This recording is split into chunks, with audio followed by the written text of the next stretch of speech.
इससे पहले क्या यार मौलवी डराते रहते हैं आवाम को डरा के रखा है, ये हो जाएगा वो हो जाएगा। एक और ड्रामा था जबकि आगे यार करने की बात है। ये तो बड़ा जबरदस्त मसला है। अच्छा is to master, overcome, and supersede every.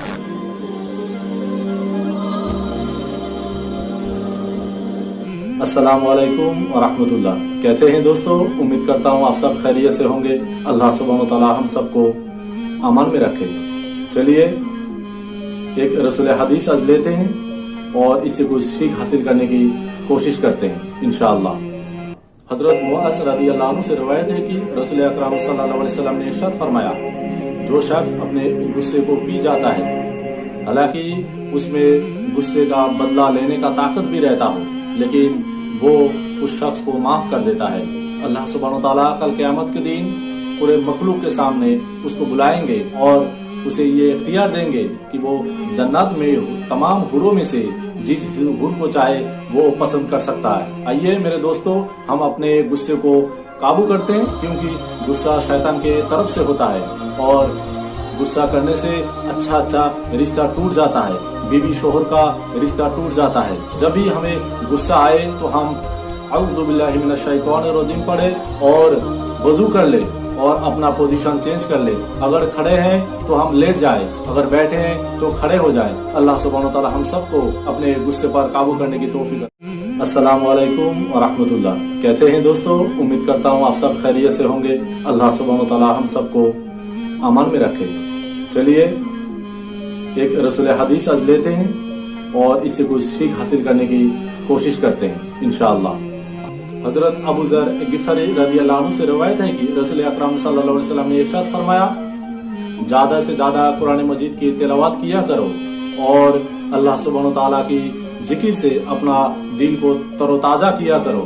अगर तुम ये अमल करते हो तो आसमानों में तुम्हारा जिक्र होगा और दुनिया में तुम्हारे लिए हिदायत का नूर होगा। तमाम आसमानी किताबों का खुलासा कुरान मजीद है और कुरान मजीद का खुलासा सूरा अल फातिहा है और सूरा अल फातिहा का खुलासा इय्याका नअबुदु व इय्याका नस्तईन है। यानी हम अल्लाह सुब्हानहू व तआला की इबादत करते हैं और सिर्फ अल्लाह सुब्हानहू व तआला से मदद मांगते हैं। मदद किसी और से नहीं मांगी जाएगी अल्लाह के अलावा। अल्लाह सुब्हानहू व तआला हम सबको हदीस मुताबिक जिंदगी गुजारने की तौफीक अता फरमाए।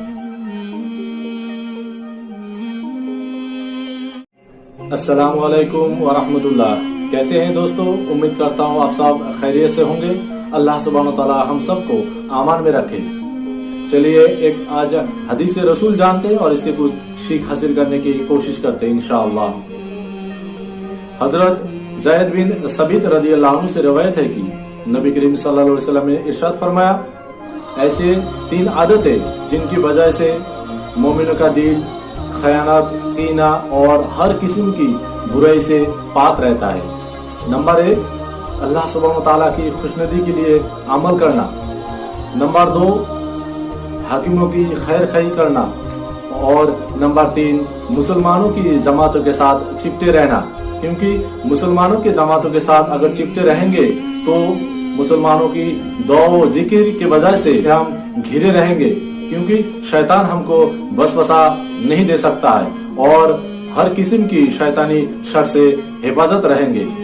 आखिर में अल्लाह सुब्हानहू व तआला से दुआ है, अल्लाह सुब्हानहू व तआला हम सबको 3 अमल करने की तौफीक अता फरमाए और ज्यादा से ज्यादा मुसलमानों के साथ, मुसलमानों के जमातों के साथ चिपटे रहने की तौफीक अता फरमाए।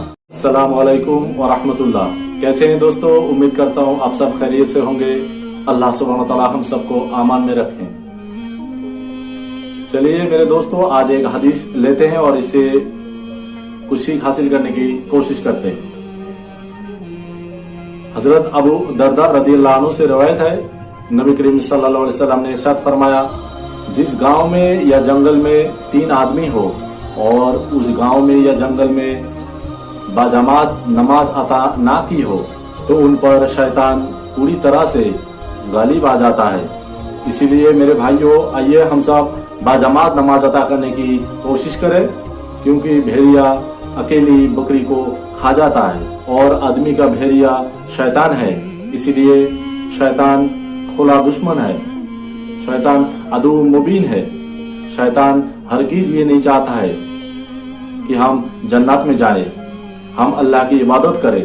और आइए हम सब अल्लाह सुब्हानहू तआला को राजी करने के लिए अल्लाह के बारगाह में सेजदारेज होते हैं और अल्लाह को राजी करते हैं और शैतानी वसवसा से दूर रहते हैं, शैतानी कामों से दूर रहते हैं। अल्लाह सुब्हानहू तआला से दुआ है, अल्लाह सुब्हानहू तआला हम सबको हदीस मुताबिक जिंदगी गुजारने की तौफीक अता फरमाए। मुझे इस्लाम से दूर कौन किया? अस्सलामु अलैकुम व रहमतुल्लाह। जब बच्चे बड़े हो जाते हैं 3 या 4 साल का, तब हम मार्केट जाते हैं और मार्केट से 2 किताब खरीदते हैं। एक अपने लैंग्वेज का किताब और दूसरा है अंग्रेजी की किताब। लेकिन वो किताब नहीं लाते उसके लिए जो किताब एक इंसान को अच्छा इंसान बना सके। वो किताब जो अपने रब से पहचान करवा सके। वो किताब जिससे उसका अखलाक बन सके। वो किताब जिसके जरिए वो अपने माँ बाप के साथ अच्छा सलूक कर सके।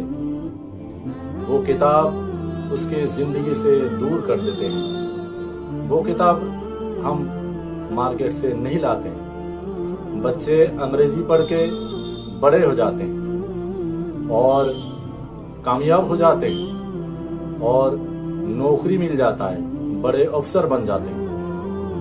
उसके बाद अपने माँ बाप के साथ बदतमीजी से बात करता है। फिर हम अपने आप सोचते हैं जे मेरा बच्चा ऐसे क्या हो गया, इसके साथ क्या हो गया। मौलाना से कंप्लेन करते हैं जे मेरे बच्चे को मैंने पढ़ाया लिखाया, इतना बड़ा किया, बड़ा अफसर बन गया, आज मेरे से इस तरह बात कर रहा है। सोचिए उस बच्चे के लिए आपने क्या नहीं किया था। उस बच्चे को खाने में अगर आपके प्लेट में अच्छा खाना रहता तो आप उठा के उस बच्चे को देते थे। कंधे पे उठाकर अपने बच्चे को मेले में घुमाने ले जाते थे। अपना हर खुशी उस बच्चे को दिया आपने। वही फटा पुराना ड्रेस आप पहने थे, लेकिन बच्चे के लिए बाजार से नए कपड़े लाके देते थे। आज वो बच्चा बड़ा हो गया, लेकिन आपको इज्जत नहीं दे रहा है। आज कब्र में इंतजार में हूं उस बच्चे के आने के लिए, जब वो मेरा बेटा एक दिन आएगा मेरा जियारत करने, लेकिन वो नहीं आया और न ही अल्लाह के बारगाह में हाथ उठा के मेरे लिए कोई दुआ किया। मैंने तो अपना जिंदगी लगा दी उसको पालने में, बड़ा करने में। आज मेरा क्या हाल है। आओ अपने बच्चे को दुनियावी तालीम के साथ साथ दीनी तालीम भी दे, ताकि उसका अच्छा अखलाक बन सके, वो अपने परवरदिगार अपने रब को पहचान सके। सोचिए उस बच्चे को इस्लाम से दूर कौन किया। इक़रा बिस्मि रब्बिकल लज़ी खलक़, खलक़ल इंसान मिन अलक़। पढ़ो उस अल्लाह के नाम लेकर जिन्होंने इंसान को बनाया एक अलक़ से। अस्सलामु अलैकुम व रहमतुल्लाह। माँ का पेट में अल्लाह सुब्हानहू तआला हमको 3 स्टेज में बनाया, यानी 3 अंधेरे में बनाया है।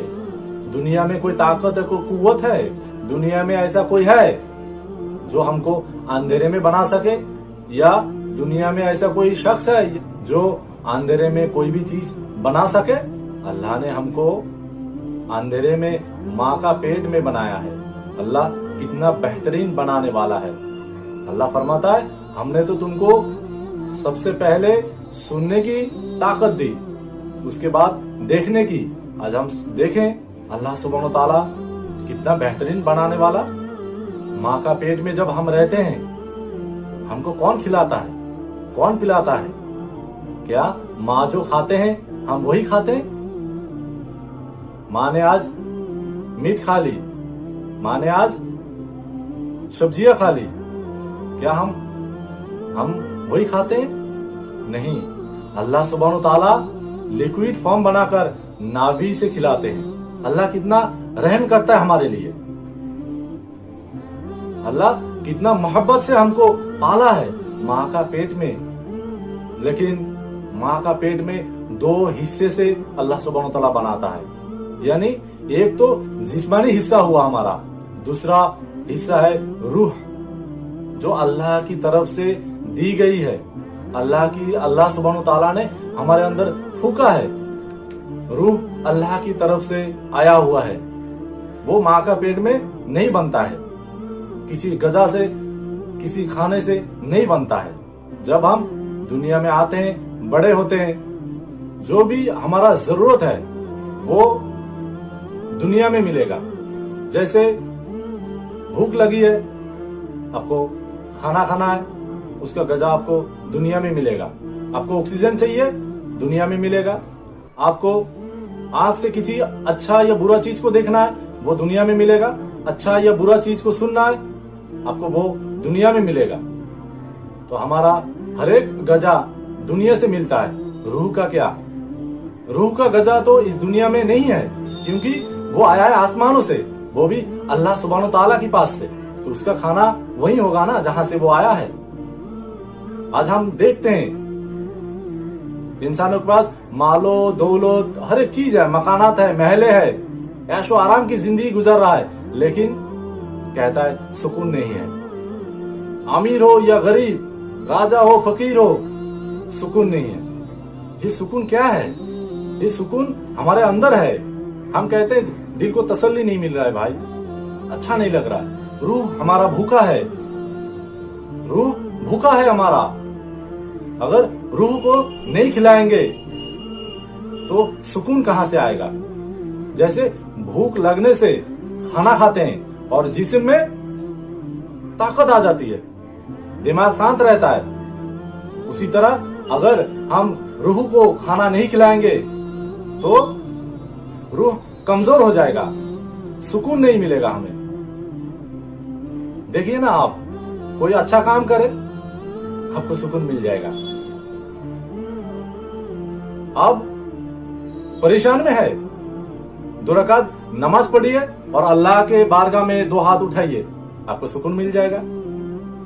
आप मस्जिद में जाइए, नमाज अदा कीजिए, आपको सुकून मिल जाएगा। किसी गरीब है, उसके हेल्प कर दिया, सुकून मिलेगा। कोई बीमार है, उसका खिदमत किया आपने, आपको सुकून मिल जाएगा। यही सुकून तो है असली सुकून। यही सुकून तो है अल्लाह सुब्हानहू व तआला का दिया हुआ हुक्म है। अगर हम अपने रूह को अपना खुराक दे रहे हैं तो इस दुनिया में बेहतरीन इंसान बन सकते हैं। सुकून तो हमारा मालो दौलत में नहीं है, सुकून हमारा मकानों में नहीं है, सुकून हमारा ऐशो आराम की जिंदगी में नहीं है। सुकून तो वो है अगर रूह का खुराक हमने दे दी। और रूह का खुराक क्या है? रूह का खुराक है अल्लाह का हुक्म मानना, नबी करीम सल्लल्लाहु अलैहि वसल्लम की तरीका मुताबिक अपना जिंदगी गुजारना। आप एक बार अल्लाह सुब्हानहू व तआला की हुक्म मान के तो देखो, आपको कितना सुकून मिलेगा। आपके अंदर ऐसे छुपी हुई राज होता है, बात होते हैं जो आप किसी से नहीं कहते हैं, लेकिन रात को उठ के नमाज में अल्लाह सुब्हानहू व तआला के साथ शेयर करते हैं। आपको कितना सुकून मिलता है, आपका दिल हल्का हो जाता है। यही तो सुकून है। नबी करीम सल्लल्लाहु अलैहि वसल्लम से मोहब्बत, ये तो सुकून है, ये तो रूह का गजा है। अगर हम अल्लाह सुब्हानहू व तआला की हुक्म और नबी करीम सल्लल्लाहु अलैहि वसल्लम की तरीके मुताबिक अपना जिंदगी गुजारते हैं तो रूह का खुराक मिल जाता है। कुरान पढ़ते हैं, सुकून मिलता है, रूह का खुराक है, क्योंकि कुरान आसमान से आई हुई किताब है, अल्लाह की तरफ से भेजी हुई किताब है। यानी रूह का खुराक वो है जो आसमानों से आया है, दुनिया में रूह का खाना नहीं है। आज सुकून के लिए हम जिंदगी में भागते रह रहे हैं, कमाया, मकान बनाया, गाड़ी खरीदी, लेकिन सुकून नहीं है। हमारा रूह भूखा है। आओ हम सब रूह को खाना दे, और सुकून की जिंदगी जीने की कोशिश करे। व आखिरु दवाना अनिल हम्दुलिल्लाहि रब्बिल आलमीन। लड़कियों को छेड़ने के लिए मोहल्ले के हर गली पे, हर जगह, हर कोने पे जानवर मौजूद रहते हैं। इसमें हमारा भी तो गलती है। अस्सलामु अलैकुम व रहमतुल्लाह। अल्लाह फरमाता है, या अय्युहल्लज़ीना आमनुत्तकुल्लाह हक्का तुकातिही वला तमूतुन्ना इल्ला व अंतुम मुस्लिमून। ऐ ईमान वालो, डरो अल्लाह से जिस तरह हक है उसे डरने का। देखना तुम्हें मौत उस वक्त तक ना आए कि तुम फरमाबरदार हो, तुम मुसलमान हो। अल्लाह सुब्हानो तआला हमें कह रहा है डरो अल्लाह से, क्योंकि कल क़यामत के दिन अल्लाह सुब्हानो तआला के सामने खड़े होना है। हम सबको खड़े होना है।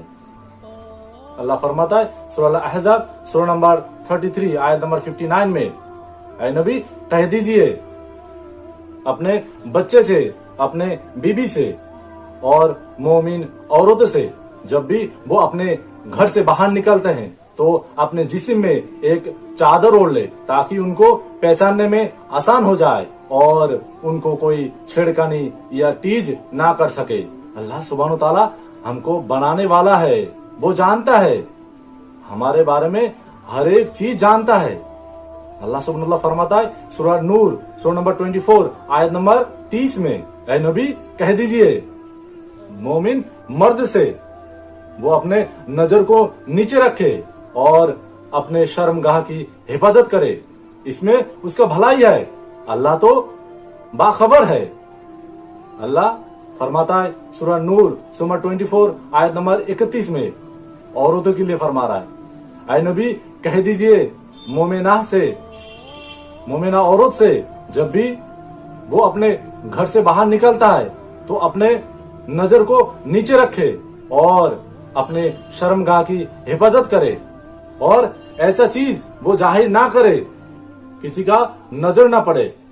उसके बाद अल्लाह सुब्हानो तआला एक लिस्ट दिया हुआ है औरतों को किसके सामने हिजाब करनी है और किसके सामने नहीं। आओ हम जानते हैं हमारा पहनावा कैसा होना चाहिए। अल्लाह सुब्हानो तआला 6 किस्म का ड्रेस के अलावा बाकी ड्रेस पहनने के लिए हमको इजाजत दी है। उनमें से एक है जो मर्द और औरत के लिए अलग अलग है, यानी जब एक बच्चा बालिग हो जाते हैं वो नाभि से लेकर घुटने तक एक ड्रेस पहनना उसके लिए फर्ज है। और जब एक बच्चिया बड़ी हो जाती है यानी बालिग हो जाती है तो उसके लिए पूरा जिस्म ढका होना चाहिए, यानी पूरा बॉडी कवर होना चाहिए, सिर्फ फेस और हैंड ऑफ द रिस्ट खुला रह सकता है। हदीस में आता है कि वो भी ढके हुए होना चाहिए। नंबर 2, ड्रेस इतना टाइट नहीं होना चाहिए जो आपका बॉडी का ऊंच नीच हिस्सा जाहिर हो जाए। नंबर 3, ड्रेस इतना पतला नहीं होना चाहिए जो सी थ्रू हो जाए, यानी अंदर आप क्या पहने हो, आपका जिस्म का कलर कैसा है वो जाहिर हो जाए, वो दिखाई दे। इतना पतला ड्रेस हम नहीं पहन सकते हैं। नंबर 4, ड्रेस इतना ग्लैमर, इतना अट्रैक्टिव नहीं होना चाहिए जो ऑपोजिट सेक्स देखकर एक्टिव हो जाए, वो कहे वाह कितना खूबसूरत ड्रेस पहना है। ऐसे ड्रेस नहीं पहन सकते हैं। नंबर 5, मर्द औरत का ड्रेस और औरत मर्द का ड्रेस नहीं पहन सकते। लेकिन आज हम समाज में, बाजार में, कहीं भी जाएं देखते हैं दुकानों में कौन सा लड़का का और कौन सा लड़की का ड्रेस बता नहीं सकते हैं। कोई भी लो और पहन लो, दोनों एक है। नंबर 6, ऐसा ड्रेस जिसमें गैर अल्लाह का फोटो हो या कोई जानवर का तस्वीर हो या ऐसा निशान जो किसी धर्म को जाहिर करे, वो ड्रेस हमारे लिए हराम है। ये 6 किस्म ड्रेस के अलावा बाकी कोई भी ड्रेस हम पहन सकते हैं, ये हमारे लिए इजाजत है। लेकिन आज हम माशरे में देखते हैं हमारा क्या हाल है। कुरान में पर्दे का आयत रात को नाजिल हुआ, कुछ औरतों को इसके बारे में खबर हुआ और कुछ को पता नहीं चला। फजर की नमाज में कुछ औरत तो पर्दे में आई और एक औरत जिसको खबर नहीं मिली वो भी फजर की नमाज में आई और देखा और हैरान और परेशान हो गए और पूछा, आप लोगों को क्या हो गया? तो औरतों ने जवाब दी, जो रात को पर्दे का आयत नाजिल हुआ है।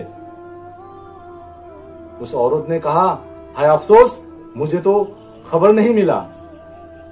फौरन एक लड़के को, एक बच्चे को अपने घर भेजा और कहा, घर से एक चादर लेके आ जाओ।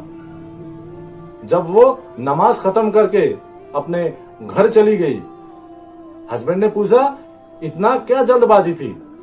बाद में भी तो कर सकते थे। बीबी ने बोली, अल्लाह का हुक्म नाजिल होने के बाद उसके साथ नफरमानी करने के लिए एक कदम आगे बढ़ाने का हिम्मत मुझे नहीं हुई। जरा सोचिए, सुभान अल्लाह, दिस इज सबमिशन। इसी को तो कहता है सबमिशन। आज हम अपने आप को मुसलमान कहते हैं, यानी अपनी रजा, अपनी ख्वाहिश अल्लाह सुब्हानो ताला का हवाला करना। क्या यही हवाला करना है? यही सरेंडर होना है अल्लाह के सामने? सरेंडर का मतलब है बिना सवाल हुक्म के ऊपर अमल करना। लेकिन अफसोस की बात है, आज हर एक मुसलमानों के घरों पे इस पर्दे का आयात मौजूद है। आज फिर भी हम बहाना बनाते हैं, मुझे गर्मी लगती है। कोई तो कहता है मुझे सांस लेने में दिक्कत हो जाती है। कोई कहता है अभी क्या वक्त हुआ, शादी के बाद पर्दा कर लेंगे। जरा सोचिए, अल्लाह के सामने सरेंडर का मतलब क्या हुआ? सरेंडर का मतलब तो हमने जाना, जो बिना सवाल हुक्म के ऊपर अमल करना। क्या हम आज वो कर रहे हैं? उस हुक्म के ऊपर अमल कर रहे हैं? अल्लाह सुब्हानो ताला की इतनी सी हुक्म के ऊपर हम अमल नहीं करते हैं और अल्लाह से ये तमन्ना लगाकर बैठे हैं कि अल्लाह सुब्हानो ताला हमको जन्नत दे देवे। अल्लाहु अकबर। जरा गौर कीजिए, मैं एक मिसाल देना चाहता हूं। आप बाजार से एक कीमती पौधा खरीद के लाए और उस पौधे को आपने घर के बाहर किसी खाली जगह पे लगा दिया और उसकी हिफाजत के लिए आपने चारों ओर से उसको घेर दिया ताकि कोई जानवर या इंसान उसको नुकसान ना पहुंचा सके, क्योंकि वो बहुत कीमती है। जब वो पौधा धीरे धीरे बड़ा हो गया तब उसको हमने घेरना छोड़ दिया, क्योंकि उसको ना जानवर और ना ही कोई इंसान उसको नुकसान पहुंचा सके, क्योंकि वो पेड़ बड़ा हो गया। आज हम समाज में उसको उल्टा देखते हैं। जो यही बूढ़ी औरत है वो अपना जिस्म पूरा ढक के चलते हैं, हालांकि उनको कोई देखने वाला नहीं है, ना ही उनको कोई छेड़ेगा, ना ही उनको कोई टीज करने वाला है। और हमारे लड़कियों को, जवान लड़कियों को बाजार में, स्कूलों में खुलेआम घूमने के लिए छोड़ देते हैं और उनको छेड़ने के लिए, उनको टीच करने के लिए, उनको परेशान करने के लिए मोहल्ले के, शहरों के हर गली पे, रास्ते पे, कोने पे जानवर खड़े रहते हैं। मेरा कहने का मतलब ये नहीं है जे बूढ़ी औरतों को पर्दा नहीं करना चाहिए, हालांकि पर्दे का आयात तो सबके लिए नाजिल हुआ है। भेदभाव क्यों? आज जिसको पर्दा करना सबसे ज्यादा जरूरी है, आज वो बेपर्दा है। हमने वो हदीस पढ़ी होगी, जो पिता अपने बच्चे को, अपने बीवियों को घर से इस हालत में बाहर छोड़ दे कि वो कपड़े पहनने के बावजूद नंगे है, उस बाप को दायूस कहा गया। यानी वो जन्नत तो दूर की बात है, जन्नत की खुशबू तक उनको नहीं मिलेगा। नाउजुबिल्लाह। आज हम अपने घर को देखें, इसमें सिर्फ औरतों का तो गलती नहीं है, इसमें हमारा भी गलती है, क्योंकि हमारे लिए भी तो कुरान में आयत नाजिल हुआ है। हमको भी कहा गया, ऐ मर्द, जब तुम घर से बाहर निकलते हो तो अपने नजर को नीचे रखो और अपना शर्मगाह की हिफाजत करो। आओ हम सब, मर्द व औरत, पर्दे की हुक्म के ऊपर अमल करने की कोशिश करें। अल्लाह सुब्हानो ताला से दुआ है, अल्लाह सुब्हानो ताला हम सबको पर्दे में रहने की तौफीक अता फरमाए। आमीन। व आखिरु दवाना अनिल हम्दुलिल्लाहि रब्बिल आलमीन। अस्सलामु अलैकुम व रहमतुल्लाह। एक दिन एक माँ ने अपने बच्चे को धोबी के पास ले जाता है और धोबी से कहता है, मेरे बच्चे को जरा लॉन्ड्री सिखवा दो, ट्रेनिंग दे दो, ताकि वो अपना घर का काम कर सके, यानी अपना घर का कपड़ा लॉन्ड्री कर सके और कुछ पैसा कमा सके, क्योंकि हम तो गरीब है। बच्चा हर एक दिन अपने घर से निकलता है लॉन्ड्री के पास जाने के लिए। अचानक एक दिन एक बुजुर्ग आलिम के पास बैठ जाता है और बुजुर्ग आलिम का बात सुनता है, उसे अच्छा लगता है उस दिन, और वो लॉन्ड्री के पास नहीं जाता, वापिस अपना घर चला जाता है।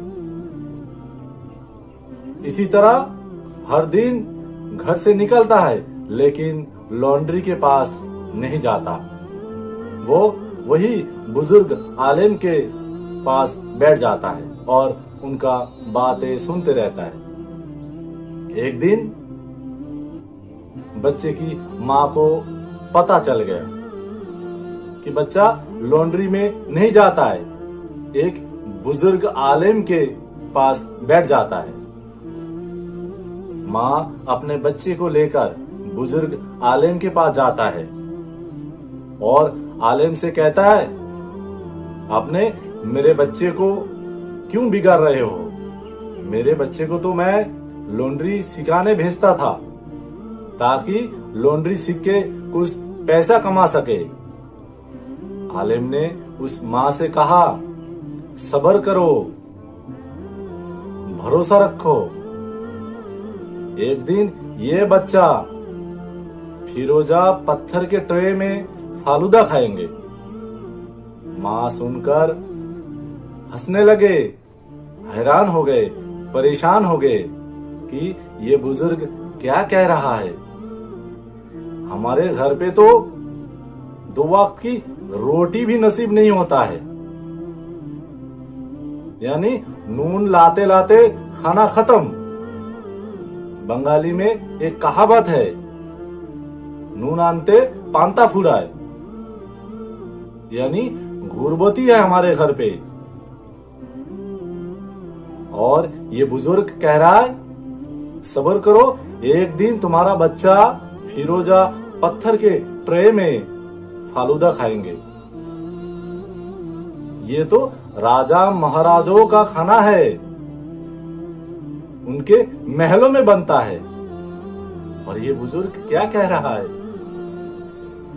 कुछ सालों बाद उस बच्चे को अब्बासी खिलाफत में चीफ जस्टिस बनाया गया। अब्बासी खिलाफत में उनको एक लक़ब दी गई, काजी उल कुजात, यानी काजियों का काजी। अब्बासी खिलाफत में सबसे बड़ा काजी थे। एक दिन अब्बासी खिलाफत में हारून अर रशीद अपने महलों में इनवाइट किया, बुलाया और उनके सामने फिरोजा पत्थर के ट्रे में फालूदा पेश किया।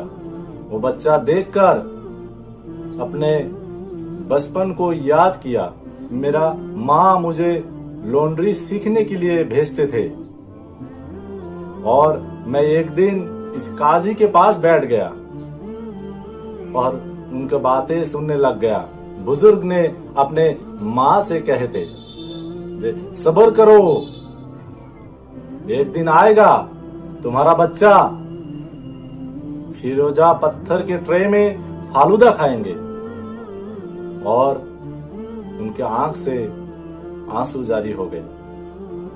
उन्होंने फालूदा खाते खाते अपने उस्ताद के लिए दुआ किया, क्योंकि उस्ताद का ये दूर की सोच देखकर उनके दिलों में उस्ताद के लिए मोहब्बत और बढ़ गए।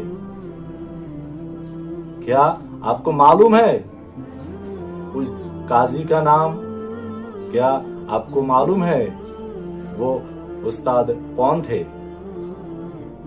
वो काजी थे इमाम अबू यूसुफ रहीमुल्लाह, और वो उस्ताद थे इमाम अबू हनीफा रहीमुल्लाह। व आखिर दवाना अनिल हम्दुलिल्लाहि रब्बिल आलमीन।